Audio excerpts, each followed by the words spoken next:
Hello and welcome to the second in USA Rugby University's webinar series. This evening we'll be discussing the Scrum with USA Rugby Coaching Director Josh Sutcliffe and USA Eagle Hookers Kittery Wagner and Zach Fenoglio.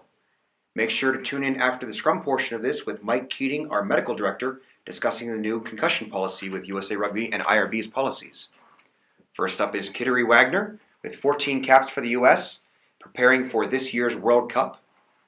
And with her will be the men's hooker, Zach Fenoglio, with 9 caps, preparing for next year's Men's World Cup. This is a women's scrum with the old engage crouch touch set.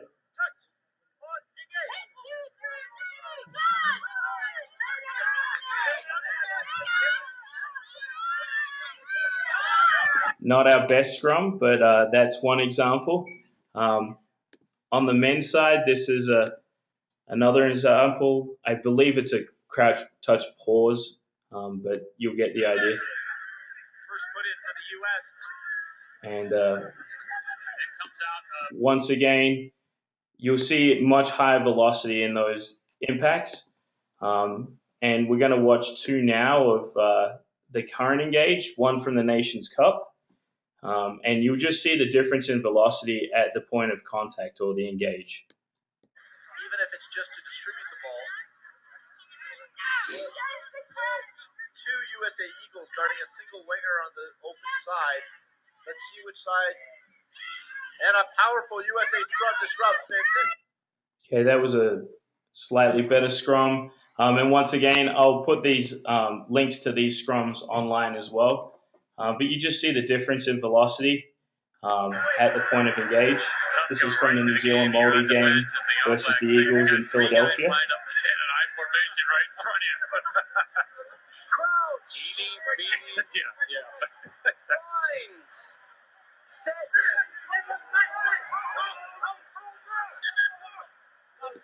All right, and for our purposes, that's pretty good. So. Welcome to GoToWebinar. Webinars made easy.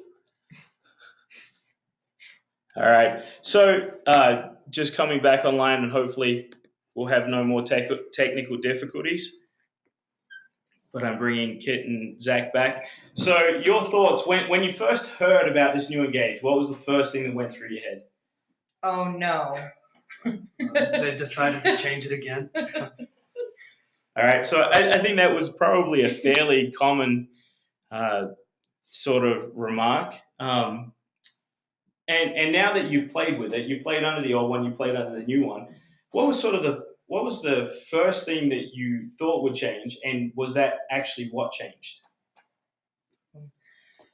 What was the first thing? Well, I knew that the size of the hit, the engage was going to be much lighter. And so I guess one of my first thoughts was, wow, I'm going to save my shoulders and my back and my neck. But then I was really upset because I was worried about us losing our momentum going forward, because we often would put the ball in on contact and just kind of go over it. But actually that isn't what happened. It wasn't that struggle. We were able to work it out so that we got in better body position and became much more technical, so that we were able to still win very clean, very quick ball. Yeah, when it first happened, we didn't exactly know what the outcome of it would be. It definitely was a setback, I guess, in the sense you couldn't go on the engage anymore, put it in on the engage.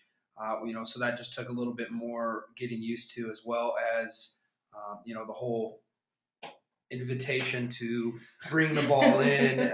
So all the issues that kind of come with it. But like it said, it definitely takes a lot less pressure off the shoulders in that initial engage. But there's a lot more, I think, incentive now for all 8 to really push together, especially as one, and even more than that was before. So sort of let's go a little bit more into what changed and how this changed. Was there any impact to the body position that you had to have? Yeah, definitely. From a hooker standpoint, not a whole lot changed on my end as far as my stance. I guess there wasn't as much of a need for me to hold everything back as it kind of was before. But from the front rows sort of standpoint, you don't have as much room to kind of get into that position you want. So it's more of you basically want to be set up almost right before the engage and where you would be wanting to be as you engaged. So I know from a front row standpoint and the props, they work to kind of get their feet a little bit more back now so that when there is that engage, since they're not moving that far, they're already into a good, powerful position. But for my stance, it didn't change a whole lot. And it's definitely kind of gone back more towards an emphasis in the dark arts as far as knowing how to manipulate your body positions and use those little techniques. Yeah, I agree. My body position has only changed slightly in that I don't need to hold as much of the scrum back that I used to when we had that giant engage.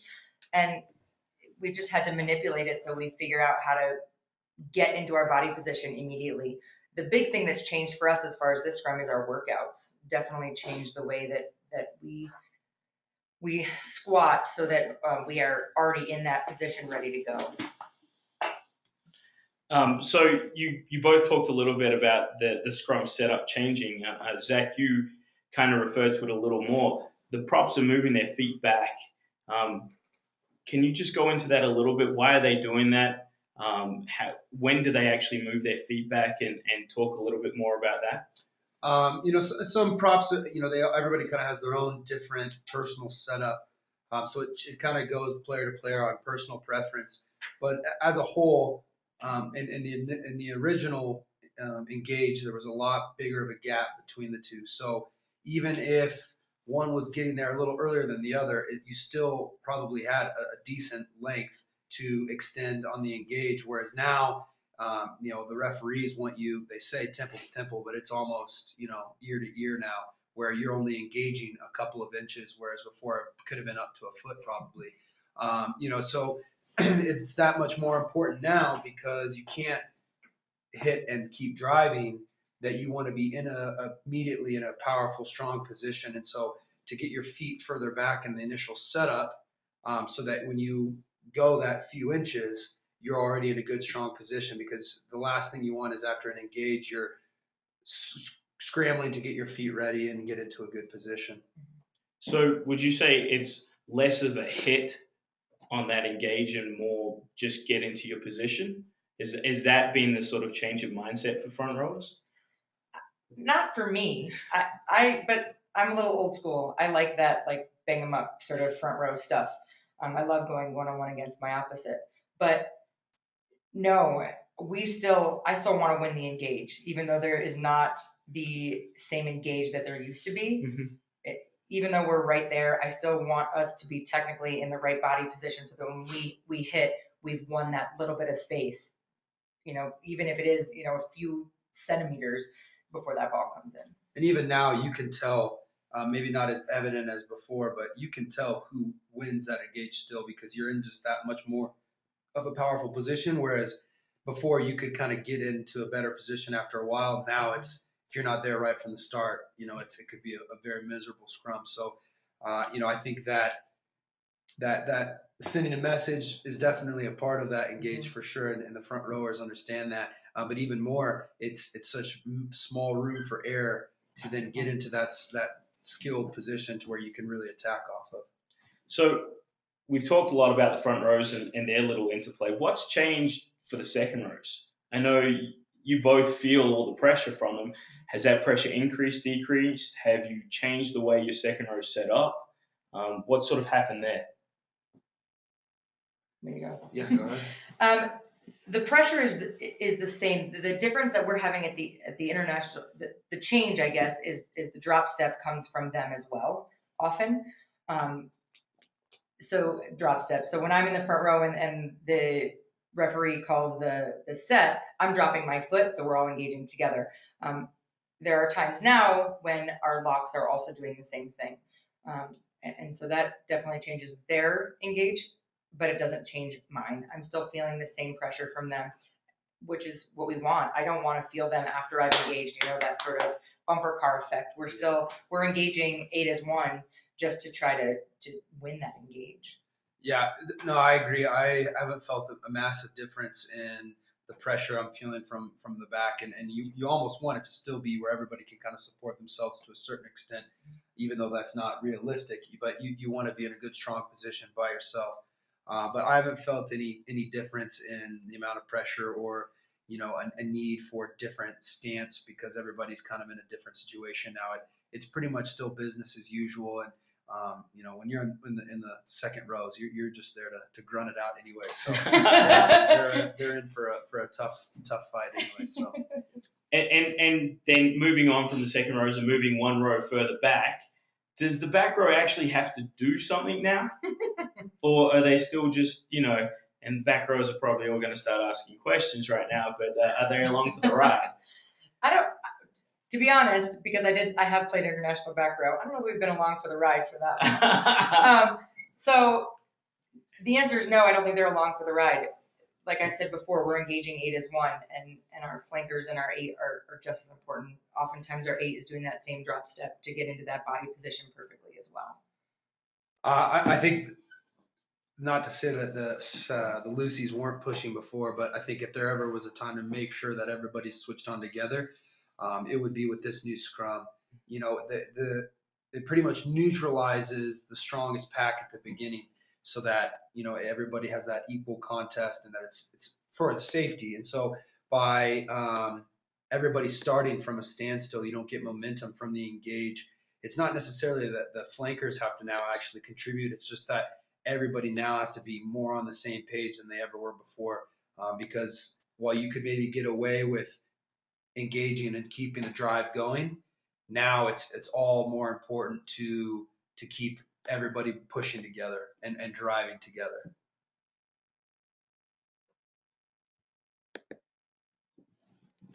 So a question that's coming through, and I probably can guess the answer a little bit.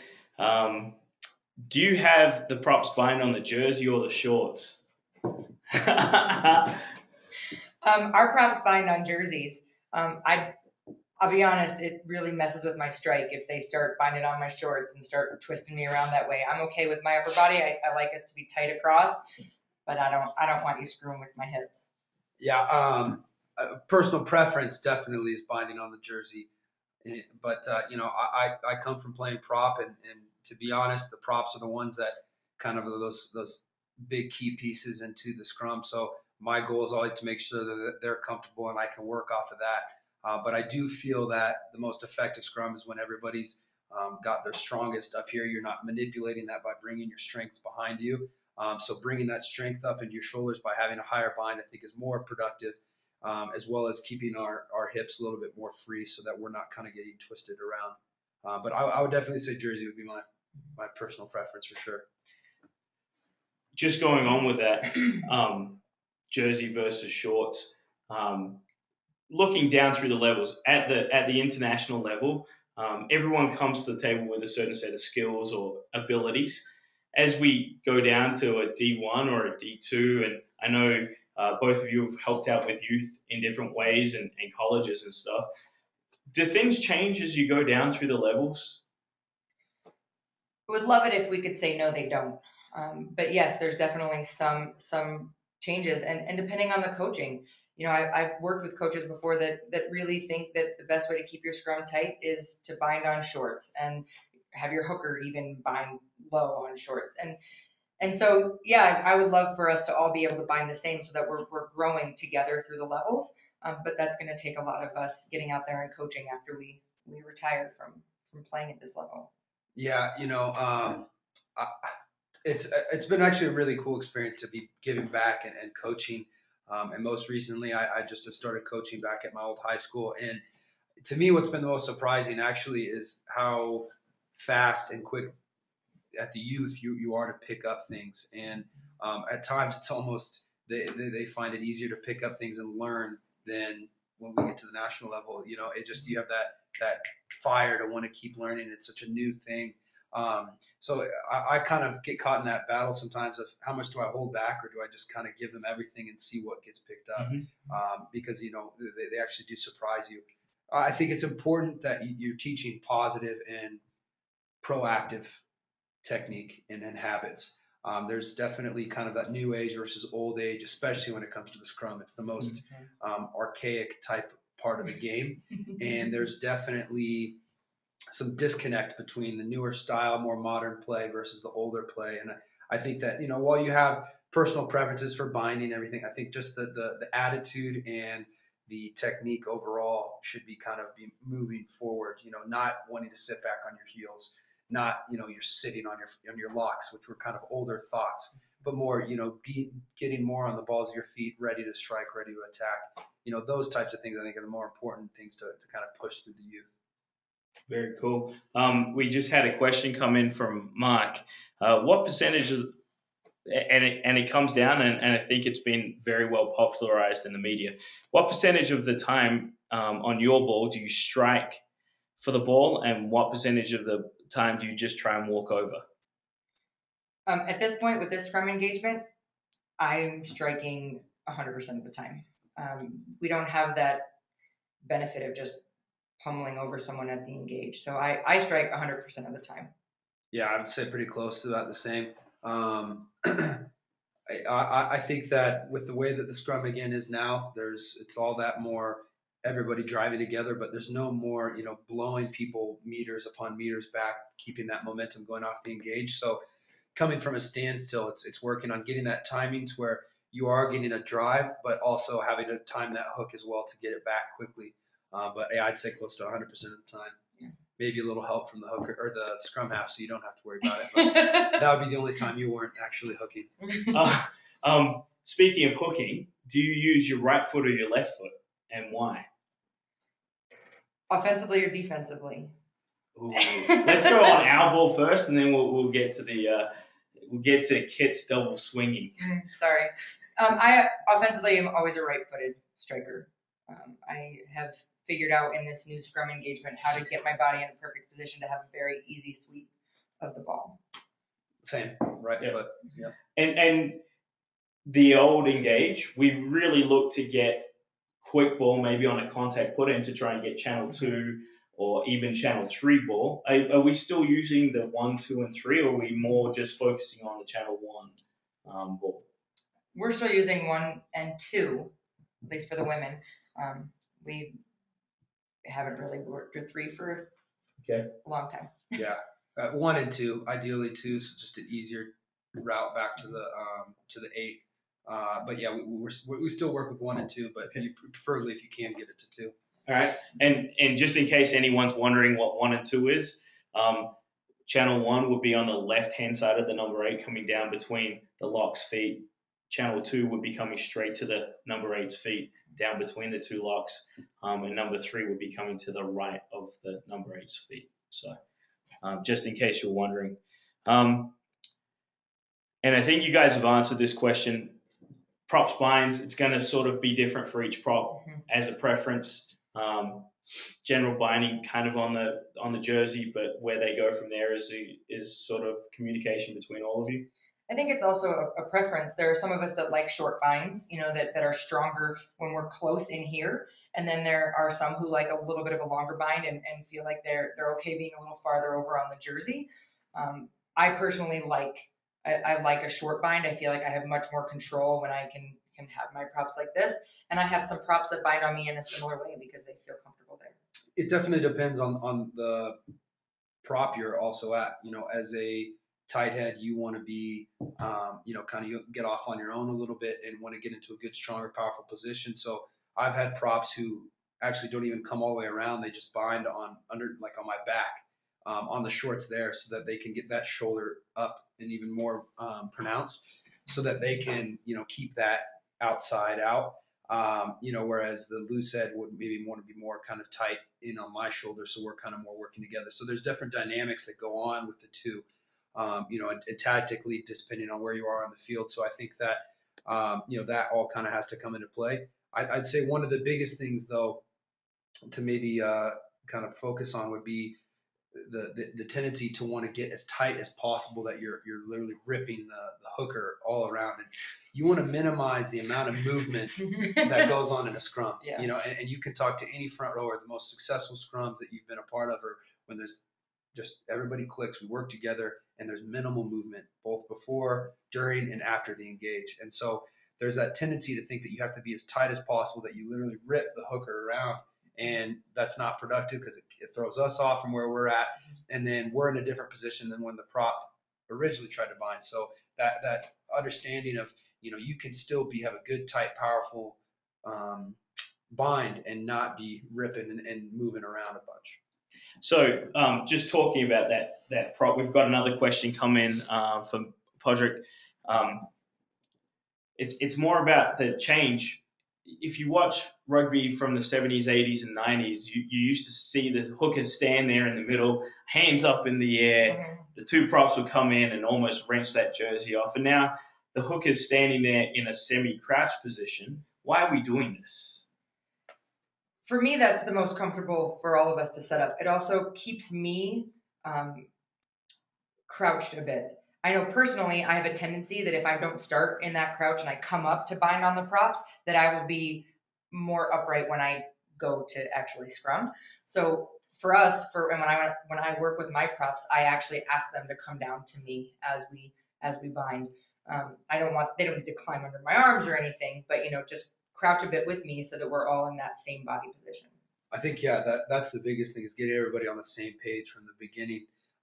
You don't want to start in a complete standing up position and then try and move after that. So if you're already down in a good, strong athletic position and building the scrum off of that, it's a lot easier to get into a good, powerful position, because like Josh said, when originally the hooker was completely stood up, hands up in the air, you're in a completely different position by the time you're down ready to scrum. So it throws off, the spacing between the props and the hooker, as well as the locks. And so that kind of all trickles down. So by being in a good position where it's like, all right, this is where the scrum's starting, this is the position we're starting in, and you set a solid platform to work off of. Very cool. All right, hope that answered the question over there. So just moving along, I just threw in this slide, and it's mostly, you can look at it a little later. This was from the study that the IRB did, and this is where crouch, bind, set came from. This big peak here is the point of impact as the scrum came in, and they found on crouch, touch, pause, engage, and on crouch, touch, set, it was really, really high, and they were able to lower some of those forces by doing crouch, bind, set. However, if you look over here, and I've lost my mouse, over here at this red line, the sustained push, which is when the ball came in, was pretty much the same regardless of when that happened. So that's why they decided to go with the crouch, bind, set. We can sit here and pontificate about whether we agree with it or not, but that's the theory behind it. And they saw some reduction in, and with the emphasis on player welfare, we all know about it in the NFL and other sports. This was a way they were trying to look after players. So if you have questions about that, please feel free to send me an email, and I'll sort of carry on with that as we go. But just want to get into the nuts and bolts of it, looking at a little bit of positions and the positional roles, especially for those who are new to the game. What's the difference between a loose head prop and a tight head prop? How basic? Really basic. A tight head is between the hooker and the loose head, and the loose head is kind of out on his own. His head is loose. Right. So that's where we get it from. What side of the hooker does the loose head line up on? Left side. The left side of the hooker, and the tight head lines up on the right. In terms of in a scrum, what might be the mindset difference? What's the tight head trying to do on an offensive scrum, and what's the loose head trying to do? Well, I think it depends on where we are in the field and what we're trying to do with the scrum. Sorry. But the loose head has, in my world, two jobs. Protect me, because their tight head is coming for me. And so for me, my loose head's job is to make that not happen. And there's many ways, and maybe we'll get to that, maybe we won't, for that to happen. And then, that that tight head's job is again, depending on where we are. So defensively, might be trying to shut the hooker down so the hooker can't get a good strike, get under that hooker, that destroys your scrum. Yeah, you know, I mean, I think the best way to kind of put it in an American sense is the tight head is like the left tackle. You know, it's the most important guy in that regard, where he's kind of the main force that's driving through him. You know, so he definitely takes on the most pressure because he's got two guys on him versus the loose head only having one person to deal with. And you know, so that you kind of see where the teams break up. So at times, for most of the time, the loose head and and hooker are working together against the tight head to trying to sustain and minimize or neutralize that force, whereas the loose or tight head, kind of works on his own. And you know, there's different times where it calls for different things. You have directional pushes and those sorts of things. But you know, for the most part, I think especially now with these new scrums, it's all the more important that drive comes together. It's not as easy for one guy to kind of just go off on his own. But you know, the tight head definitely is. There's a reason that they're probably one of the highest paid positions in professional rugby. You know, and that's because they have the most important job in the scrum. So just moving back into that second row, one, what is their role? And two, we're going to answer David's question. If you're in that crouch position, how do the second rows get into the scrum and bind? What does their bind look like? They're, you know, binding through the prop's legs. And for us, they come in first. So either the prop's going to move a leg over, or for me, I give them a little hip swing and they slide right in. And then from that point, they're already in, they're in that good position, and they bind on to their prop. Yeah, you know, I think from a hooker standpoint, you don't want to change too much because we're that kind of linchpin in the scrum. So you want to stay as strong as you can. It's not that hard to fit a head through. You know, you just kind of open up your hips real quick and close them. Make sure you're nice and tight and strong still. And then that bind then coming through from the hooker, or sorry, from the locks. You could talk to props; they'll have more to say on it, but it's definitely getting away from the pulling on the shorts or pulling down on a jersey and being strong in that position and grabbing around on the leg. You know, that's just kind of, again, personal preference and the ideologies behind the different scrum coaches. But, you know, the ability to get somebody in isn't as big of a deal. But like you said, you're not getting down to the complete final crouch position until everybody's in. But you could still beat a 3/4 stance and get in fine. Right. And one of the things you'll probably notice in most top-level scrums, and definitely noticed it in the WPL this year, definitely noticed it in men's Division 1 and the top college games, is second rows will give a little tap on the butt to let them know to open up, to give them a bit of room, and then they come in. And it's kind of one of those communication pieces. Everyone talks about communication. Sometimes communication isn't verbal, and that physical touch allows them to get in. And then just moving one step further back again, who does the back row bind to, and sort of what are they trying to do there? So our flankers are binding to our second rows, you know, putting their shoulder right underneath the crease of the prop's butt. But as a flanker, I always let everybody get set up first, right. You know, because that is the, you know, like Zach just said about that hooker being the linchpin, like the tight five need to be comfortable. They need to be in their position. So as a back row player, binding once everyone else is set up is probably the best for them. Yep. Yeah, definitely waiting for that. Everybody else to kind of be set, coming in. And again, you don't want to be a nuisance in the scrum. You know, you want to be holding your own weight, a good amount of force on, but you don't want to be pushing the props forward at all. They're comfortable, set where they are, front row's ready to go. You guys are ready for once the engage happens that you're driving and keeping a nice flat back and straight push. And then just the number eight. Number 8 tends to have a similar role to the hooker. I know traditionally they have a little bit. It's going away a little differently, but just talk a little bit about that. We still use our 8 as that second hooker. You know, we're right in line with each other. Our feet are pretty much set up the same way, and on that set, that engage, we're both dropping our feet. So we're both.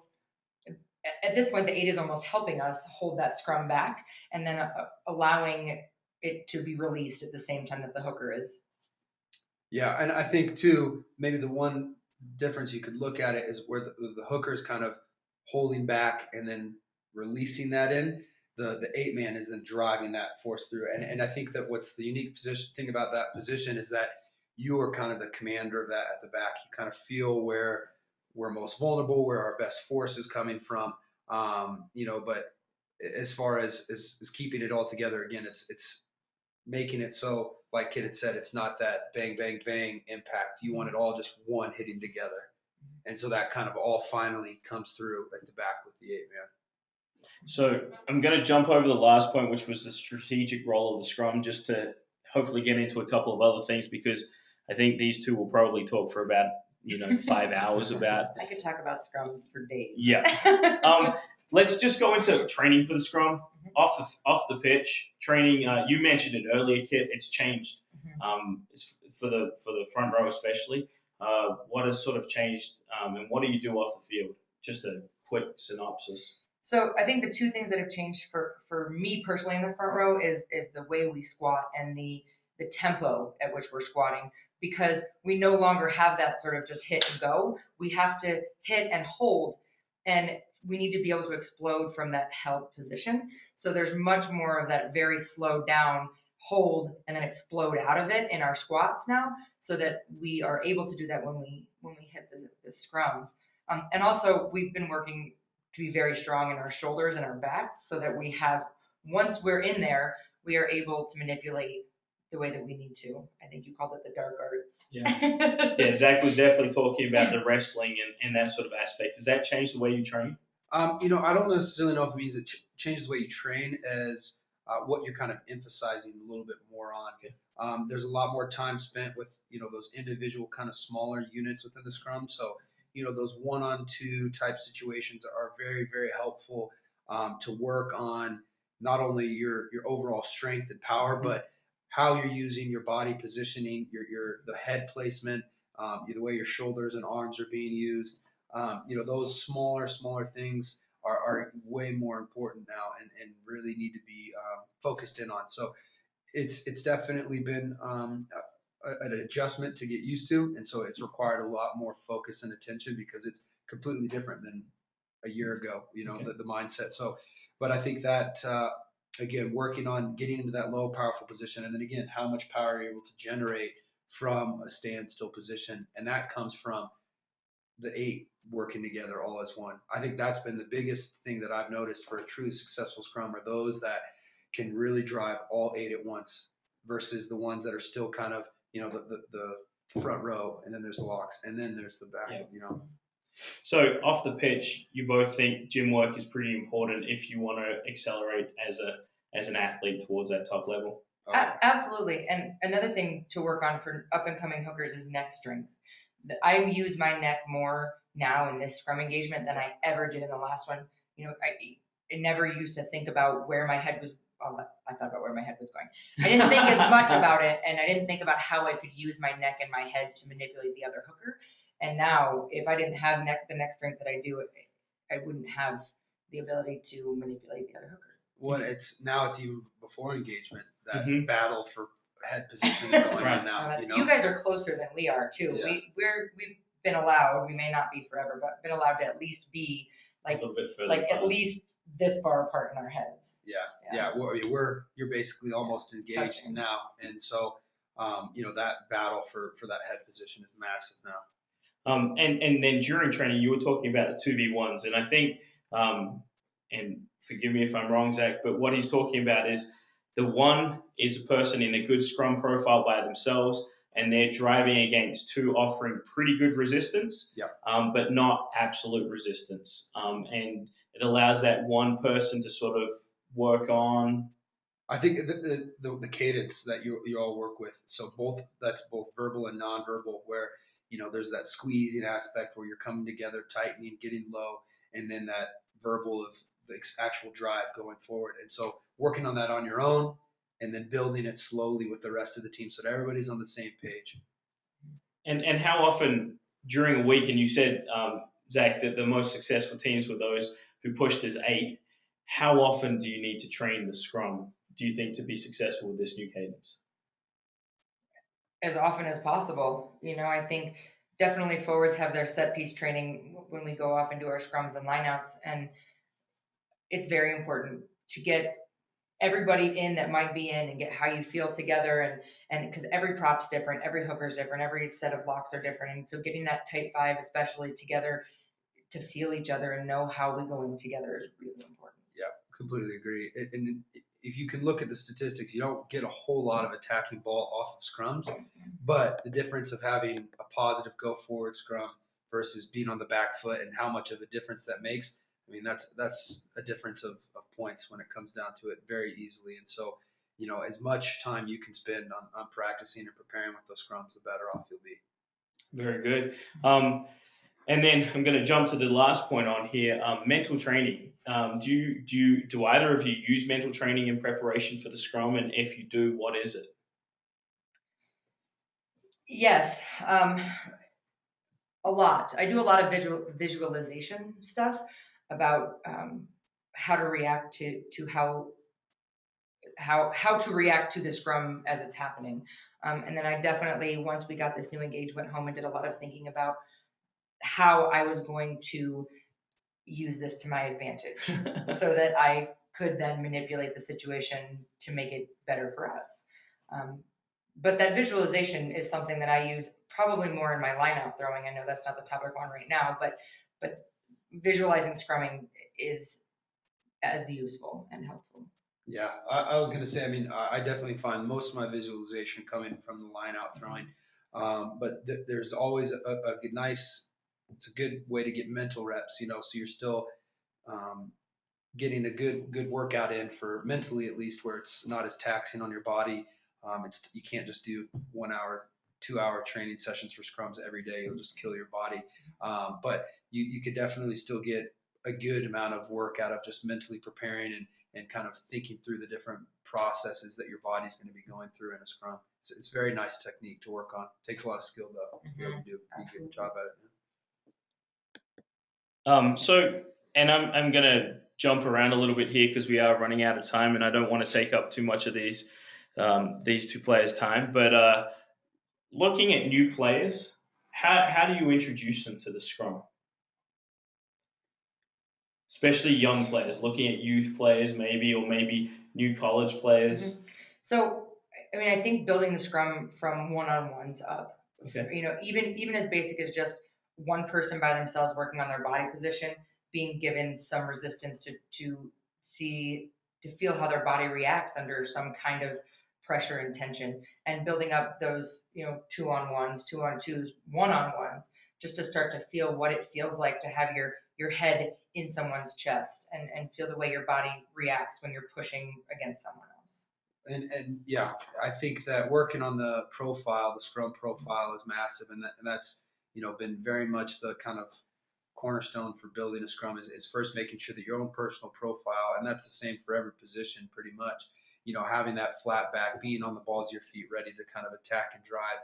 And so building that, but the nice thing is it's one of those things that you can only prepare for so much until you're actually in the heat of a scrum, and it doesn't have to be full go. So I think one nice way is to kind of work on those small unit buildups, 1-on-1s, 1v2s, but then you don't have to go full engage to get the first kind of feeling of the scrum. You can lean in and then especially now where there's not as much of a focus on the hit, is getting leaned in and feeling what that feels like to have, if you're a tight head, two heads on one on either side of you versus a loose head where you only have one head and you're on the outside, kind of getting that feeling of the different positions down. I think that's a very helpful kind of technique, especially for newer players to get used to that, how that feels. And so one of the questions that often comes up, and thanks Robert for asking it, with young players is what are your thoughts around doing the shorts bind instead of through the legs bind with that young player as they come up in the second row? I would love for us to start with them through the legs, but I think to get younger kids used to this sort of scrumming, that at least having your head in and your shoulder on someone's cheeks or in the crease of the cheeks definitely gets them used to it. I think once we get to high school, I think we can start, really binding through the legs and trying to develop that sort of strength that it takes to squeeze and hold when you're not actually physically gripped onto something. Mm-hmm. Mm-hmm. Yeah, I think that it's definitely requires a lot more core strength to be going through the legs, so that kind of has to see where your players are at from a physical standpoint, and if they can handle that pressure, because there are so much different types of pressures going on in the scrum. Obviously, safety is the first concern. So, I think it's an interesting thing, and I think the best way is to kind of ease your way into it, and you can go with those smaller units where you kind of have like a 2v2 type aspect, but you have a lock in there as well. Mm-hmm. And so then they can kind of start to feel it out where it's not as, high intensity, high pressure situations. Right, and I think one of the things with this is we have different variations of the game. So maybe in tens, it's not as critical that they go through the legs, as opposed to once they get to 15s, which is that high school, predominantly high school game. Going through the legs actually allows a little more power. So responding to the age and ability of those athletes, I think Kit made that point, is really key. So just sort of moving on, I want to say thanks to Kit. She came out here with a bunch of women Eagles to help do the pictures for the Scrum Lab. This resource will be up online with the link to this webinar. And what it is a series of preparation exercises, different activities. There's the 2v1s that Zach was talking about. There were the 1v1s, which Kit was talking about. There's building a half of a scrum, putting a lock and a flanker in there, 3v3s. And all those different variations are actually photographed and explained in the Scrum Lab. This is the first edition, and it's going to grow. And we're going to add videos, and we're going to add coaching to it. But we really feel the need, and I know the three of us really like scrummaging. So it's an art that in America I think is only going to get better and bigger. And so this Scrum Lab will be available. I think it's about a 21-page PDF. Be able to tuck it in your back pocket, take it out to training, and it'll give you a bunch of different skills with that. Additionally, if you have questions or comments, please shoot them up now, because we are coming to the end of our time. Additionally, we do have our partnership with the Rugby site. The Rugby site has a lot of great resources. I know Mike Crone has a lot of stuff on there about the Scrum. He did come over and work with our Eagles a few years ago. Through the partnership with USA Rugby, if you go to the link on the screen, you can get 50% discount for a year-long membership. So instead of being $149.99, it's $75. And with that, you get access to all the information there, including all the Scrum stuff. So just another resource for anyone. But just going back, seeing if anyone else has any questions. Otherwise, I'm going to let these two hookers make their exit gracefully. But I do want to say thank you, and if you guys have any closing thoughts. Yes, thank you for having us. And if there are any youth out there that want to reach out and ask questions, please feel free. We want to grow the game, as much as we can. I'm getting ready to retire soon. I need a replacement. Zach's not saying the same thing. I know. We're a little bit different in age. Shut up. Yeah, no, I mean, it's great to have opportunities like this where we continue to grow the game. And a lot of us do believe that, the knowledge you've been given is only as good as what you give back with it and how you pass that on. And so I truly believe that having opportunities like this is just a great step in the right direction for us as a country. Very cool. Well, thank you guys. And thank you. Mike Keating will be on shortly. So I'll just come off now, off audio, but we'll be back in just a few minutes. Thank you.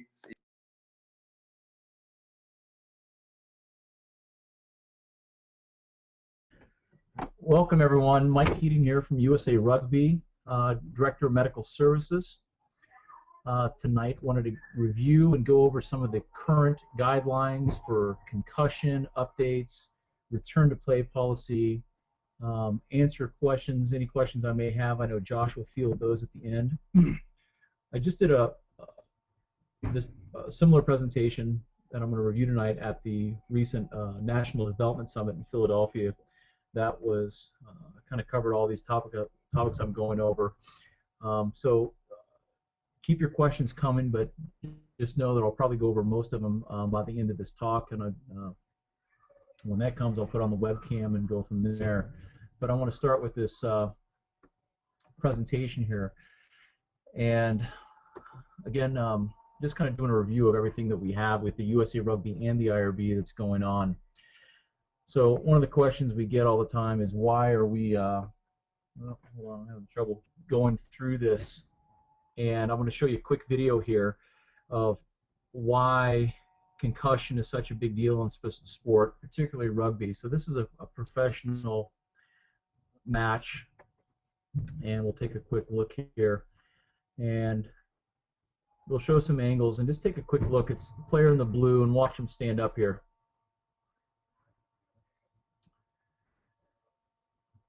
So, of course, everyone knows about the magic ice bag that heals all in Europe. Not so popular over here in the U.S. But they're going to show this injury again. Take a look at it. Pretty significant knee to the side of the head. That's another topic for Josh for tackling technique. The player, when he stood up, he was clearly what we call ataxic, which is him walking around and stumbling. And so you know that's something in rugby. If that was seen or identified by a coach or staff member, that should have resulted in immediate removal from play. And unfortunately, this player got the ice bag treatment on the side of his head and continued to play on. And so even at the highest levels of the sport in professional rugby, where both teams have physicians and physios and top referees, we still have an issue with recognizing and identifying concussion and then acting on the correct return to play. And unfortunately, in the youth game, we see a lot of this, that it's allowed in kind of the role model to just toughen up and go on, and we're working hard to kind of break that model. So because of these issues that we see in other sports and ours, we've developed our own policy on concussion awareness, education, and return to play. The policy was created within USA Rugby by 10 separate members that represented multiple departments, from youth, high school, coaching, refereeing, events, medical, coaching, across the board, to discuss the issues at hand and hear what each level of the game they're seeing, and which was a really beneficial process to go through. At the end of it, we did come up with a policy not to rewrite how concussions are diagnosed, but simply a policy of what we can tell our members of how we treat and react when someone does have a concussion. So it was reviewed and endorsed by the medical committee, which then goes upward to the rugby committee, and then endorsed by Nigel Melville and the Congress and Board of Directors. And our policy is in accordance with Regulation 10 from the IRB, which we'll review throughout this meeting. So here is the policy. It's a little wordy for the slide, but in short, it's the 5 R's of recognizing a concussion, learn what the signs and symptoms are, removal from play. If a player has a concussion or even a suspected concussion, they must be removed from play immediately. Refer. We recommend that once they're removed from play, the player should be referred to a qualified healthcare professional who is trained in evaluating and treating concussions. And I think that's really important, because what that means is getting that person to someone who is kind of an expert at taking care of concussions, and not just any physician. Of course, I'd rather have you see somebody than nobody, but until all healthcare professionals are trained equally in the management of concussions, we'd prefer to have someone who's somewhat of an expert in that injury, or that injury. Of course, the next phase is recovery. After you've seen that physician and fallen, and we want you to recover all the way and become symptom-free before you attempt your return. And then, of course, the last phase is the return to rugby, and that includes the graduated return to play protocol, which we'll go over.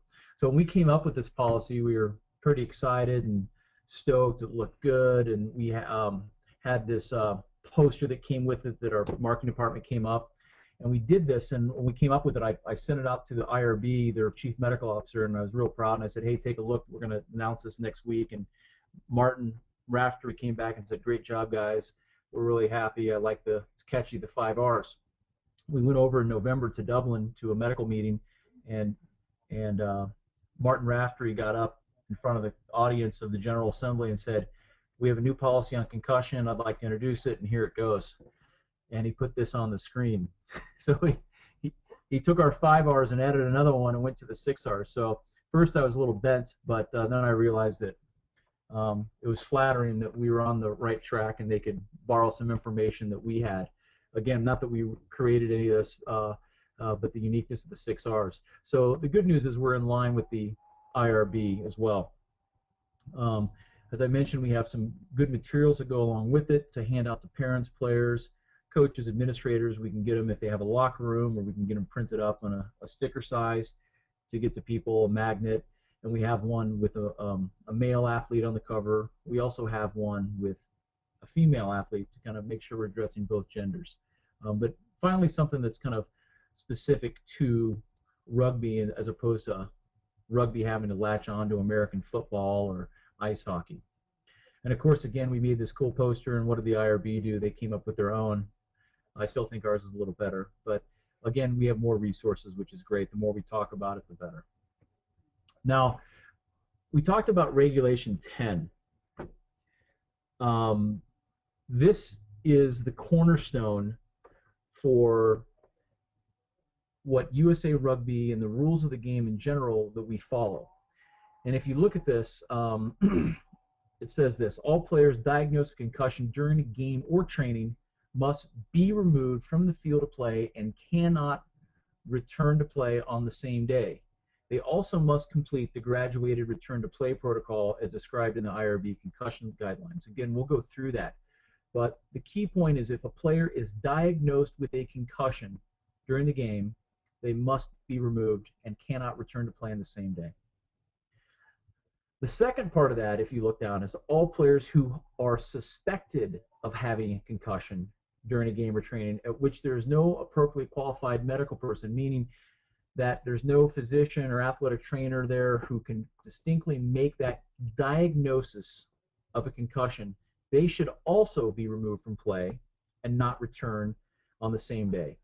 And of course, they need to be referred to evaluate to see if that person did have a concussion or they didn't. But even if it's suspected, we err on the side of caution and we remove them. Now, we'll kind of get into a little bit of what is a diagnosed concussion or what is a suspected concussion, and we're not asking our coaches, our referees, administrators, our parents to make the diagnosis. That's why we put on there if it's a suspected. But there are some clear-cut signs if someone is concussed, and I'll review those. I'll get to those in a second. One of the questions I get frequently from our membership is about something they see in the media at the elite level of game. You see it at Six Nations, you see it in the Southern Hemisphere, you see it in the Rugby Premiership. It's certainly got a lot of media attention, mostly negative, unfortunately. It's called the Pitchside Concussion Assessment. The Pitchside Concussion Assessment is a screening tool. It's not meant to diagnose. Essentially what it is it's only for the elite level of the game, and at this point what that means in the U.S., the only time you'll ever see it is when we have international matches and it's been approved by the IRB and the opposition team. So that's the only time you see it in the U.S. This year we've done it at the USA Sevens in Las Vegas. We've also done it at the Atlanta Sevens on the Women's Sevens Series. There's a chance we'll do it this summer with some of the Eagles 15s test matches, but other than that, that's really the only time you'll see it. But as I mentioned, you will see it in the professional game. Essentially what it means, if there's a suspected concussion, not a one that's for sure while that player was unconscious, but while that player did take a hit to the body and he may look a little dazed or I'm concerned about him, they can essentially pull a player out of the game.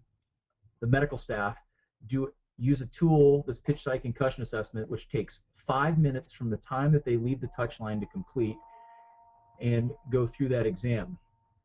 If they pass the exam, they're allowed to return. If they fail any portion of the exam per the guidelines, that they're removed from the game and get additional evaluation.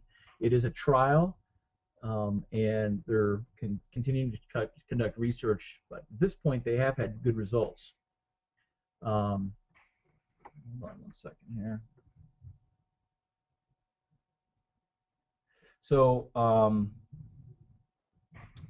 some of the numbers on here. So again, to kind of review, it's gotten some negative criticism and feedback that 5 minutes isn't enough. We need more time, and I certainly can understand and appreciate those comments. But again, I think if put in context, it's not meant to diagnose a concussion. It's meant to bring someone out to determine, do they have these symptoms consistent with the concussion? If they have any, then they are removed. And so here's kind of pre and post for the elite game. So before we did this, a physician or a physio would simply have to run on the field during the game and go, well, I don't know, the play's going on, they won't stop the clock, or they're just giving me a couple minutes, I have to make a decision. And now we actually get to stop the game, bring them off, put on a substitution, and make that decision in a semi-private area to make that assessment. The old way, when you went on the field, what we call a single mode assessment, you just go out there and you typically would ask, you know, how do you feel? You'd ask symptoms. Do you have a headache? Are you nauseous? Do you feel like you're in a fog? Maybe you ask them a couple memory questions, but that was all you could do. So like what we call single mode. Now when they come off the field, the new assessment has everything from symptom checklist to short-term and long-term memory, as well as balance testing. So it's a much more comprehensive evaluation. Of course, before we had no education for the physicians, and now there is a mandatory online education for the team physicians and the matchday doctor. There was no follow-up afterwards, and now with this pitch side, if you're taking part in the trial, you have to do these multiple studies that go with it. And at the bottom, you'll see some of the numbers. Before this says 56% of confirmed concussions remained on the field of play following the incident. So what that means, and these numbers come from the RFU's own research, is that a player may have been evaluated for an injury during the game. They said, no, we don't think you're concussed, we're going to let you stay on the field. And then after the game, they reevaluated him and said, you know what, you do have concussion. That happened in over 50% of the athletes. Now, when a player has with a pitch side concussion assessment to the PSCA, we bring them off, that number has dropped 13%. So again, what we do is once a player is allowed to go back onto the field of play, we still evaluate them not once, but 2 more times. So after the game, they go through what's called a SCAT-3 exam, and then 36 to 48 hours later, they go under another exam. And of course, there's still your clinical exam by your physicians. So the number has dropped significantly from 56% to 13%. And of course, it's still a trial, so they're conducting more research and deciding if this is the way to move forward, how do we implement in other parts of the game, etc. Again, the reason why it's the elite level of game is that it's not that it's being held back from best practice from other levels of the game. It's simply in order to do it correctly per the guidelines, it requires each team to have a physician, and it requires the host team to have a match day doctor. So at minimum, you need 3 physicians in attendance to perform this.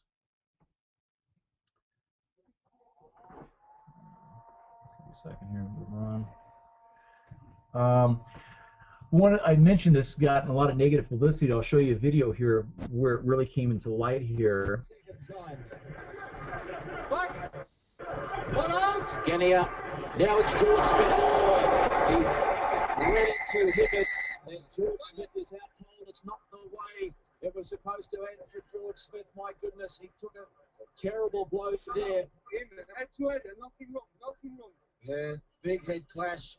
George Smith, Richard Hibbert. George Smith can't heal the angle. You can see. So before I continue the video, it's a match Australia versus the Irish British Lions, and the 2 physicians on the field for both teams have been there for years, and they're very decorated and respected team physicians. The pitch side concussion assessment was in effect for this match, meaning if warranted, they were allowed to use the pitch side concussion assessment. Paul Genia picking out the runner. It's a wonderful angle. Genia went across. Ben Alexander, and copped it on the side of the cheekbone.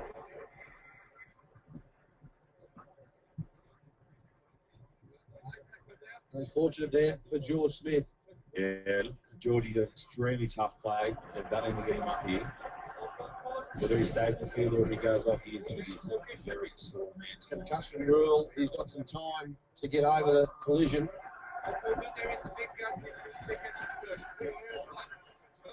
Well, just 4.5, but it's gone. Wonderful replacement in Michael Hooper, but George Smith will be taken to the sidelines to undergo some tests. He captained the Wallaby 6 times, 2007 to 2009. You'll be very surprised if George Smith comes back on the field. Hardly stand up, hardly walk. And the Wallabies were looking for a good start. They haven't had it at ANZ Stadium already. Converted try down. And George Smith is on the field. So, familiar with that incident, so the player was taken off for a pitch-side concussion assessment only to return to the game 5 minutes later as he passed the pitch-side concussion assessment. And of course that was a ton of media outroar and criticism that the player shouldn't have been allowed to come back in the game. The test was a failure. It's putting players at risk.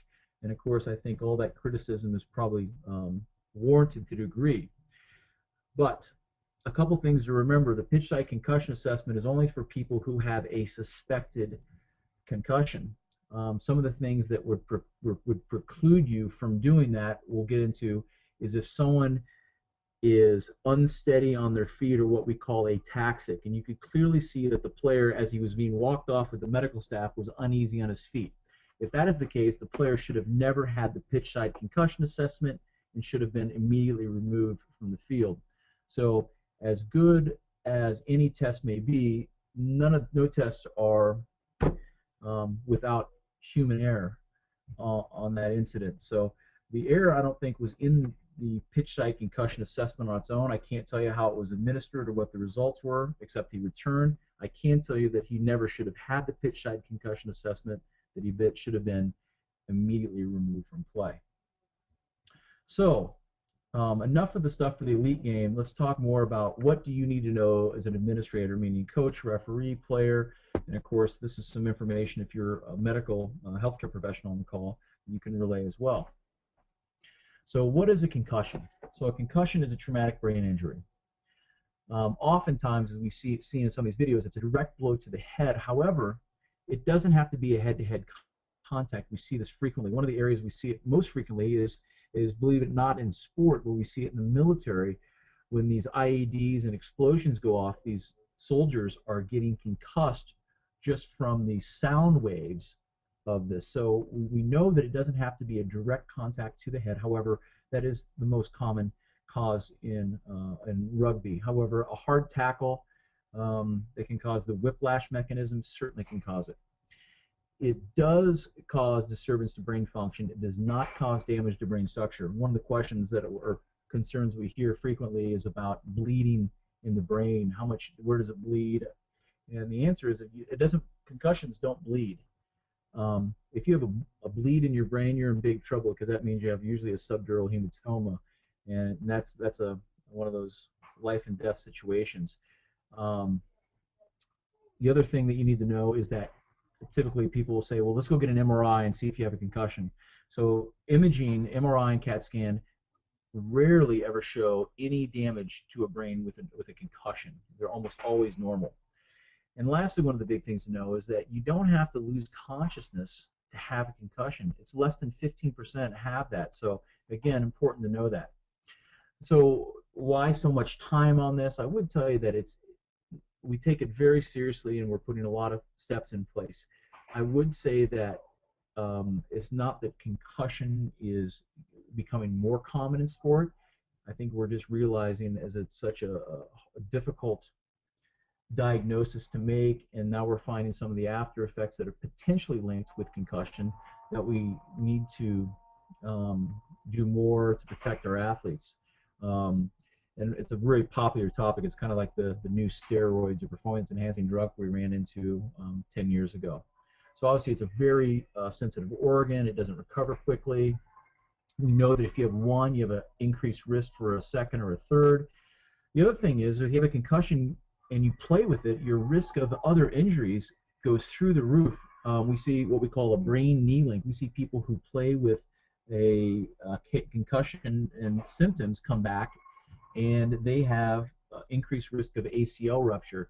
And of course, having a concussion will certainly reduce your performance. And that's really important, obviously, for coaches to know that we don't want someone out there symptomatic who can't perform at the level that we need them to play. So whether it's handling a ball or performing in a line-out or a scrum. So another reason why it's so important. Of course, the last one of the big is concussion has been linked with potential risk of long-term neurological deterioration. Dementia, and another one called CTE, chronic traumatic encephalopathy. There is a huge contingency here in the U.S. Bob Cantu leads it with the Sports Legacy Institute, and he just spoke at the USA Rugby meeting recently. He says that concussions, especially multiple concussions, and the subconcussive blows can certainly lead to development of CTE. However, he does recognize that a single hit has not been shown to cause it, or even a handful of events. That's one of the reasons we feel that rugby is in a better position than some other sports like American football or soccer that have these repeated, what we call subconcussive blows, where your head is kind of getting hit and rattled frequently, multiple times in an incident. So I threw out some of these big quotes that some of the experts say on here is that concussion is the most complex injuries in sports medicine to diagnose, assess, and manage. Absolutely true. There's no perfect tool. There's not one expert test that right now we can rely on for making an immediate diagnosis. And probably to me the most important thing is that last statement, which is children with concussion need to be managed conservatively. We know that came from the Zurich consensus statement, which was just in 2012. And so all good parts in it. It's frustrating for the clinician, it's frustrating for the players, the coach, the parents, because of all these three things that we're learning more and more about. There is some testing they're working on, the science right now, of how we can diagnose a little quicker. They're looking at blood tests, they're looking at some visual acuity screening. So some of the things I want to leave you with is our number one message that goes hand in hand with our policy is recognize and remove. Everything starts with education with us, and the education is on several levels. So the first thing is getting your players, your parents, your coaching staff to understand what a concussion is and what the symptoms of a concussion look like. We start with there, we get people out of the game as if appropriate and get them treated. Getting over this, it's that stigma of, oh, you're weak if you have a concussion, I can't see you bleeding, it's not broken, so get back in the game. That's tough, and we need to kind of move beyond that mentality of, hey, you've got a symptom, let's get you out, let's get you taken care of. It doesn't mean you're out forever. Let's just get you evaluated to see if you have one, or if not, if your symptoms improve. So I think that's the number one message I'd like everyone to take away with this. I mentioned before that pitch site concussion assessment of how do you know when to remove someone. Well, even if you have lucky enough to have healthcare professionals on your sideline, meaning you have a physician, would be great, an athletic trainer, someone who can be there. These 5 symptoms that I've put down at the bottom of this page are automatic removal from play as described in that Regulation 10. And in that elite game with the pitch site concussion assessment, if any of these 5 symptoms are present and observed, they don't get the pitch side. There's still an automatic removal, just like we do at any level of the game. So a convulsion, so someone who is flopping all over the ground and seizing. Tonic posturing is that person who goes down and their arms and legs get super stiff, and sometimes they'll be in the air. Sometimes we call it the archer position, where one arm they'll look like they're shooting a bow and arrow. Those are posturing maneuvers. If there's a confirmed loss of consciousness for as even if it's a couple seconds to longer minutes. If someone is unsteady on the feet, meaning you saw that they had a head injury and then they went to stand up like we saw in that video and they're unsteady, or even George Smith, where they stood up and even as he's being held by the physio off the field, you could still see he did not have his feet underneath him. That is ataxia. That's permanent removal. And then the last one is someone who is not oriented. They don't know exactly what's going on, where I'm at, what I'm doing. And it doesn't have to be all those. It could be just one of those. And all these people looked and act a little different. They could have a combination. They could just have one. These are automatic removals, even with a healthcare professional by your side. There's no separate evaluation. They remove. Now, the next thing is what if they have a suspected concussion? We talked about those. And, of course, these are some of the – I've just put a handful up here. On these more intense evaluations, we typically look at about 22 symptoms. These are clearly the ones for us that are the most common that we see. And, again, they can have one or a combination of any of these. And then, of course, the symptoms are not all the same. We actually, when we're doing the evaluation, we rank their systems. If you have a headache on a scale of 0 to 5, how bad is it, with 0 being none and 5 being the worst? So these what we put here: headaches, dizziness, the fog, my vision is off, I feel tired, I'm nauseous. Those are some of the most common ones that we see. Again, we see these. This is removal from field of play and referral to a physician. This in of itself does not mean that they have a concussion, so you know. That's why we refer them. So if they took a hit and you're like, I'm a little bit concerned, let's get you out of the game or practice for today and let's get you referred. It does not mean that the player is sentenced to sitting out for a number of time. It could be, but he needs to be evaluated from someone who, as I recommended, has training, the evaluation and management of concussion. So I mentioned on that one of the keynotes that I said, which is protecting our young athletes. Why? Well, that's one of the things that came out of the Zurich consensus statement, is that we need to treat them more conservatively. And why? Because they're more susceptible. They take longer to recover. They have a harder time processing some of those cognitive skills, whether it's in the classroom, typically is what we see. And then this last one at the end is they're very susceptible to an incredibly uncommon, but it's fatal, condition called second impact syndrome. That got a lot of publicity several years ago, a decade ago. It doesn't happen very, very often or very common, but when it does, it's the end. It's game over. And what it is if you would take a blow to the head, have a concussion, and before the symptoms or have resolved, your brain gets another knock, and then you have this massive, quick swelling in the brain. Again, not a bleed, but just this massive swelling of fluid. And when that does happen, it's typically fatal. All the documented cases have only been in the athletes 18 and under. So those are really good reasons that we need to take care of these kids. And the other reason is we don't know exactly yet. We have some research, but we don't have, the end-all, be-all research on what we're where we're going with these youth, although we're examining that.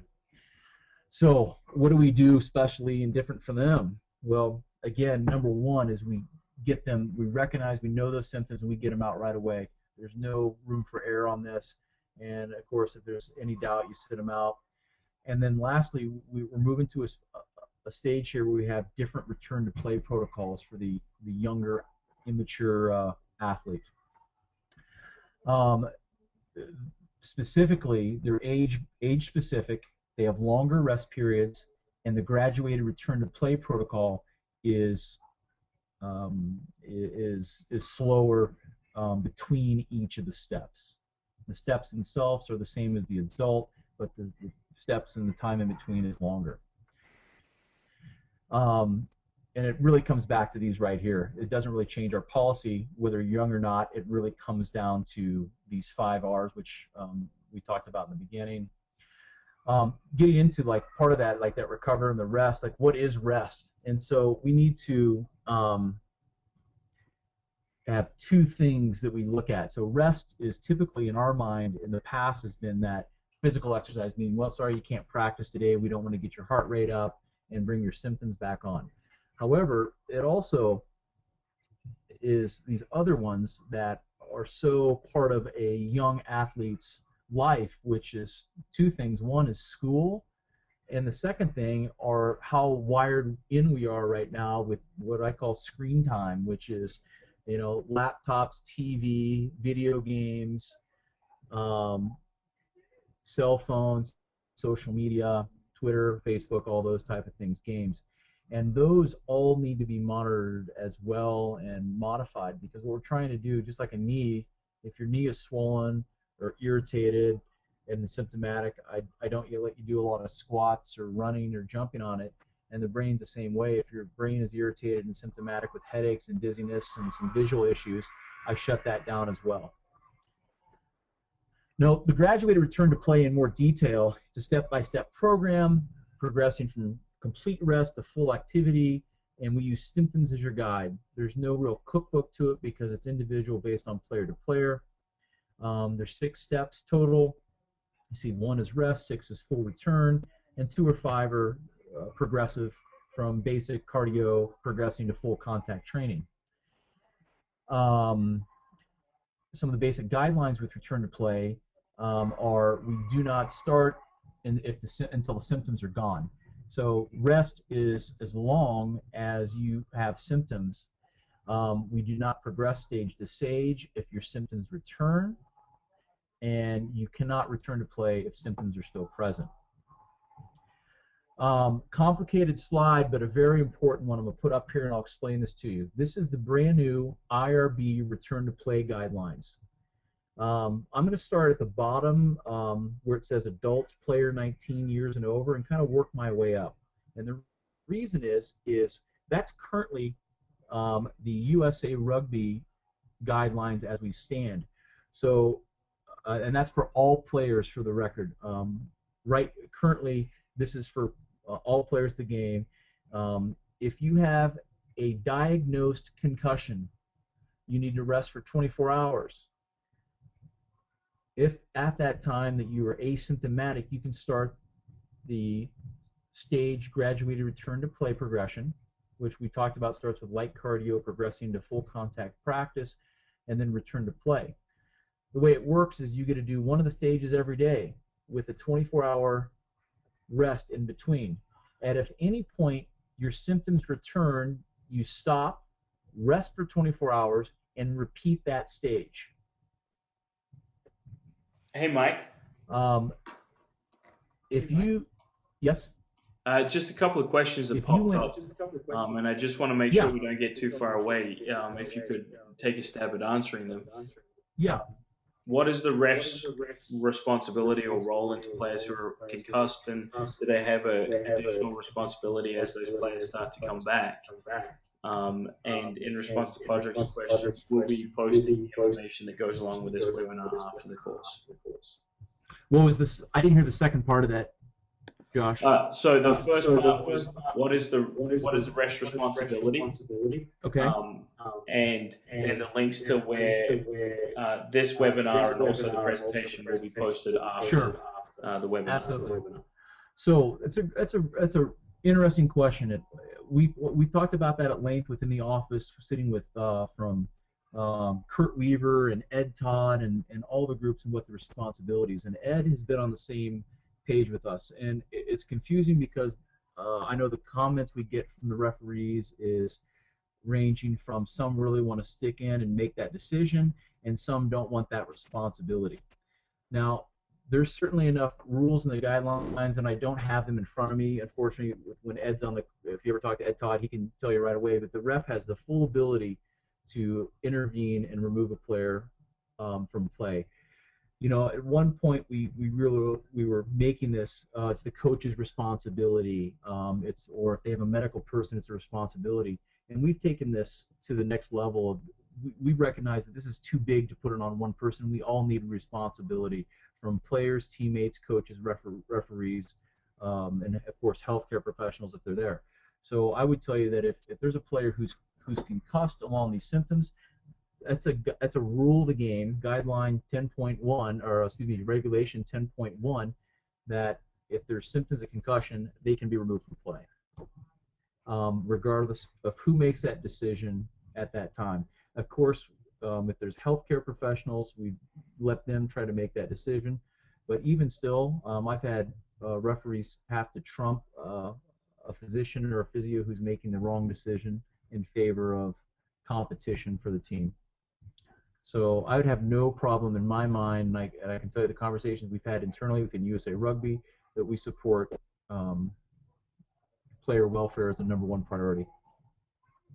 In regards to where is this document stored, this presentation that I just am presenting right now, actually it's uploaded through as a Google document within the National Development Summit documents. All the presenters who were there uploaded their file, and this is one of them. It's on there under my name. If for some reason you can't find it, feel free to email myself or Josh, and I'll be glad to send you the a file of it for reference.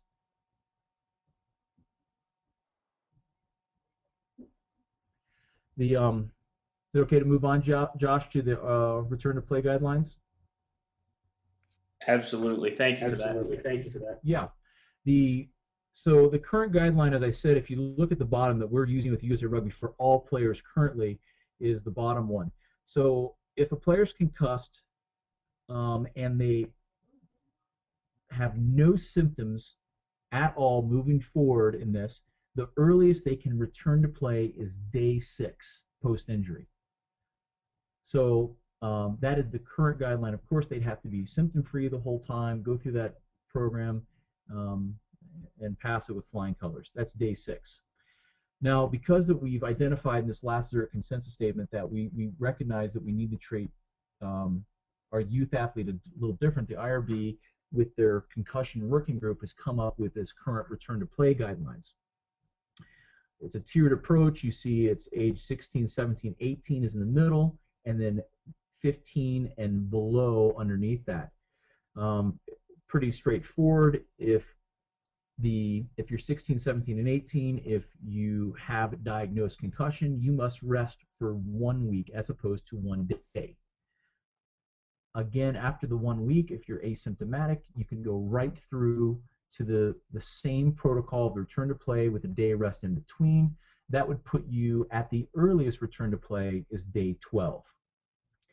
And then, of course, the most strict guideline, which is on the bottom, which is 15 and under, you have a 2-week stand-down period, and then you can start the graduated return to play period, but instead of a day in between each stage, you have 2 days. Again, it's still based on being symptom-free. The earliest you could return to play is day 23 post-injury. Again, you need to be symptom-free and completed as described. I can tell you right now that we were hoping that this would be approved by USA Rugby here shortly, and it's working very closely with it. One of the issues I can tell you we have working with some of the different groups is, although this is a good return to play guideline and we support it, it's another thing when it comes to implementation. So again, not just putting medical in its own silo, but working with all the other groups, especially the youth, the high school, the college, and implementing this in a way, and hearing that, well, geez, does this mean that if I have a high school team and I have a 17-year-old and I have a 15-year-old, I have to have a different guideline? And the answer is, if we use this guideline, absolutely yes, because that's how it is. And I think that the consensus from the group that was too complicated. They want to have one policy and manage it with that. So right now we're trying to decide what the policy that we're going to adapt is, and at current, it looks like that we're going to use the most conservative. So we'll have, for players 19 and older, we'll have the policy on the bottom, which is in the blue. And if you're 18 and under, it's likely we're going to choose the top tier, also in blue. And we will not have the middle guideline. We'll eliminate that completely. Again, that's not set in stone, and when we do, we will announce that for all teams to work on, but we're still working through that between the medical committee and the rugby committee, Congress, board of directors, et cetera, on how we make that decision. For now, we're still using the current policy, which is on the bottom.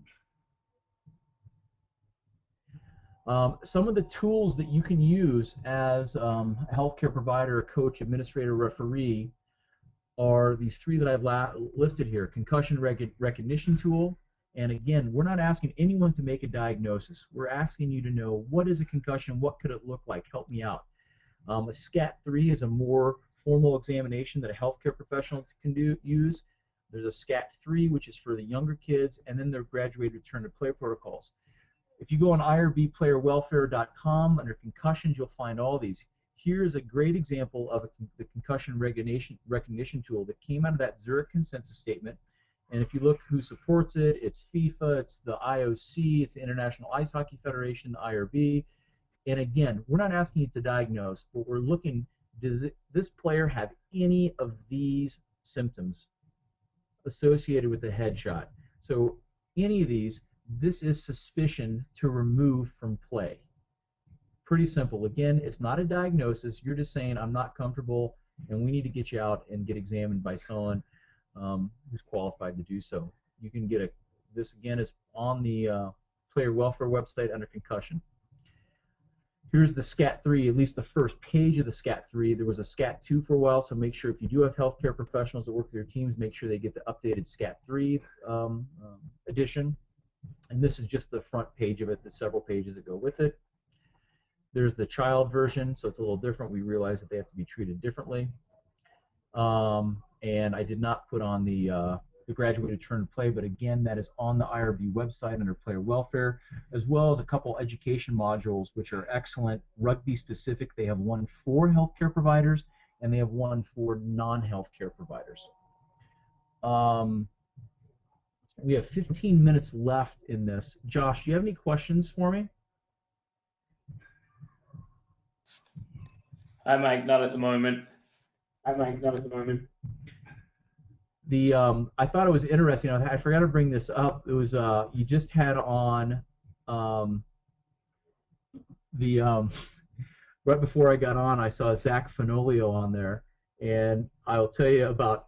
I don't know how Zach is right now, but Zach was his freshman year in college at Loyola Marymount, but he lives here in Denver, and he came up. I own a training facility in Broomfield, and he wanted to come up and train and work on his feet. His feet are terrible, by the way. At least they used to be. Slow as molasses, and he wanted to work on some footwork. First day in here, I was making him do some agility ladders and up, down, catch a pass, and go around me holding a pad. And first time was about 8 in the morning. He came around, grabbed that ball. He was slow with his feet.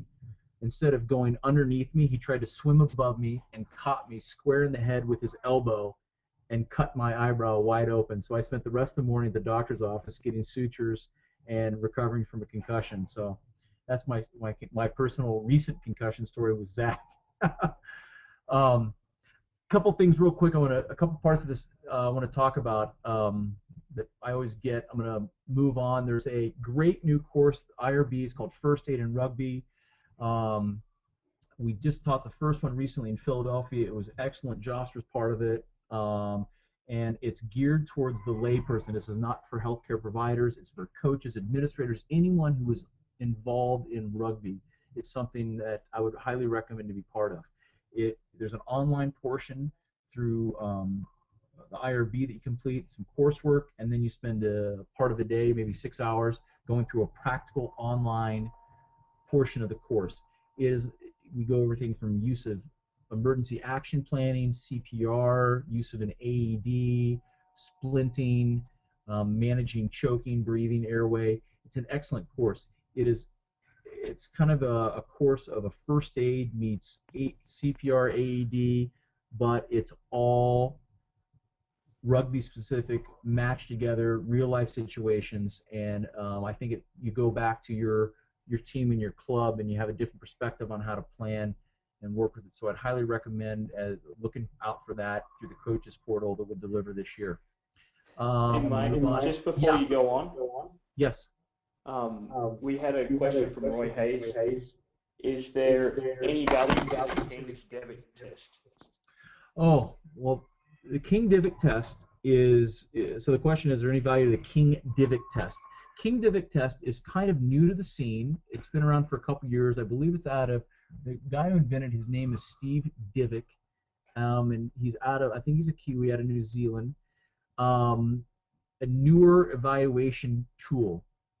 I've been through one training course with it. I don't think it's a bad test. However, at the flip side, I don't think it's the gold standard that we're using right now. I think the SCAT-3 exam is kind of the gold standard that we're using. I do think that as we move forward and King-Divick test gets more and more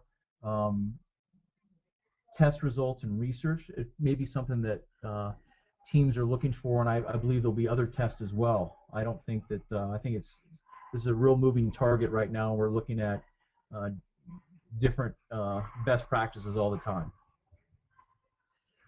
So one of the questions I get all the time, I just want to review this, is rugby safer than other sports? Everyone wants to know, how does it compare to football? How does it compare to soccer? How does it ice hockey? And so that's something that we go over frequently, and it's a tough one to answer because I can tell you one of the reasons it's tough to answer is because the sports that we want to compare it to, for example, is number one is American football, and the second one is ice hockey. And how we collect data and injury research over here in the U.S. is not the international standard of how they collect data overseas. And so you're not always comparing apples to apples. However, there's a few things that we can put together and look at. And so I would tell you this, is that youth rugby is generally safer or as safe as other youth sports. So that's a really good thing to have here. So if you look at some of the injury rates, the exposure rates, so we look at the 5.2 per 1,000 athlete exposures, meaning practice, training, matches, etc. Boys a little higher than the girls, but remember that 5.2 per 1,000 is what rugby is. If you look at football, it's at 4.4 or 3.5. So that's pretty much spot on to rugby right there. And wrestling, in another study, was seen to be very similar. We do have a higher rate if you look at compared to basketball and lacrosse. We would start to get to a point where we have a higher number than basketball, lacrosse, but compared to soccer, you're looking at 2.4. But there's several studies. You look at some of these other ones that are non-contact, and so I would tell you that it's about the same. Concussion risk versus other sport. Now, this is a confusing study, so I would tell you that looking at this right here, this little bit of a confusing slide, it's not, there's a huge study. This is like looking at like 13,000 brain injuries at a big study in Canada.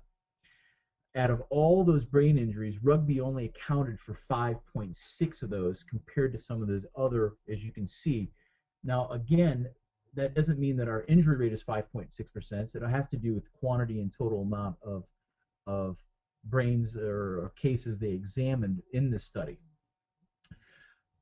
In terms of concussion rate in rugby right now, you can see it depending on the study and depending on the level of play and the location in terms of regionality from U.S. to Southern Hemisphere, you can see a concussion rate in rugby that ranges from like 15% to 40%.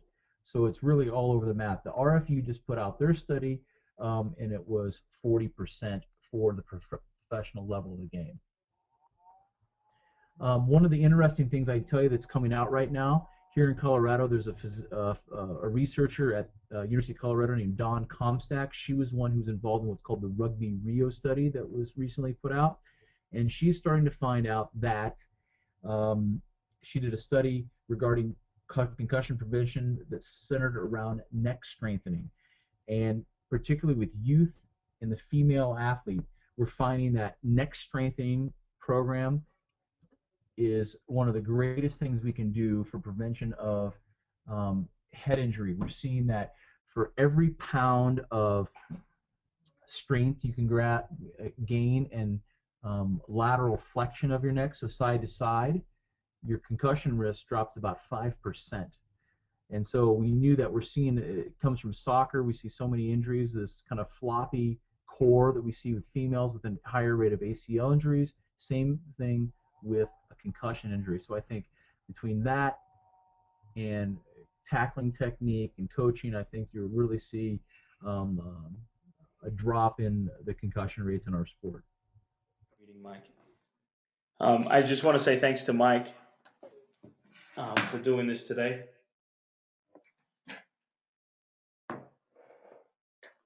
And also thanks to our other presenters. We really appreciate it, and we look forward to having more discussion around this. This will be posted on the same page that you registered for, usarugby.org/rugby-u. And as with everything, it will be posted there. And we'll get that information to everyone.